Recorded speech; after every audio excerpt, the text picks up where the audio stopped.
Vetrimaaran produce பண்ணி வர்ஷா பாரத்ங்கிறவங்க டைரக்ஷன்ல அஞ்சலி சிவராமன் நடிச்சு ரீசெண்டா தியேட்டர் ரிலீஸ் ஆன படம் தான் பேட் கேர்ள். இந்த படம் வந்து ஒரு உமன் சென்ட்ரிக்கான ஒரு படம். இந்த படத்தோட ஸ்டோரி என்ன அப்படின்னா, அஞ்சலி சிவராமன் ஸ்கூல் படிக்கிறப்போ ஒரு பையனை லவ் பண்றாங்க. அவங்க லவ் வந்து வீட்டுக்கு தெரிஞ்சிருது. அஞ்சலி சிவராமன் வீடு வந்து ரொம்ப ஒரு பிற்போக்கான வீடு. எந்த அளவு அப்படின்னா, பெண்கள்னா சமையல் ரூமு, குழந்தைகளை பார்க்கணும், புருஷனை பார்க்கணும், இதுதான் அவங்க உலகம். இதை தாண்டி வேலைக்கு போகணும்னு நினைக்கவே கூடாது. வீட்டில் ஒரு டிஷர்ட் கூட போடக்கூடாது.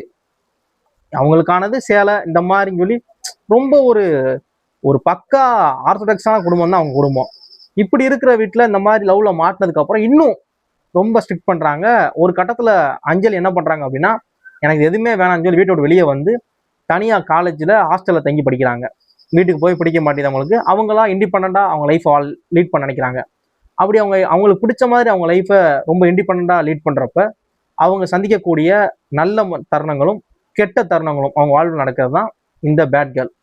இந்த படம் வந்து ஒரு கம்மிங் ஏஜ் ஸ்டோரி மாதிரி தான். ஸ்கூல் படிக்கிறப்ப இருந்து ஒரு 20s 30 வரைக்கும் அவங்க லைஃப் நடக்கிற மூமெண்ட்ஸ் தான் இந்த பேட் கேர்ள்.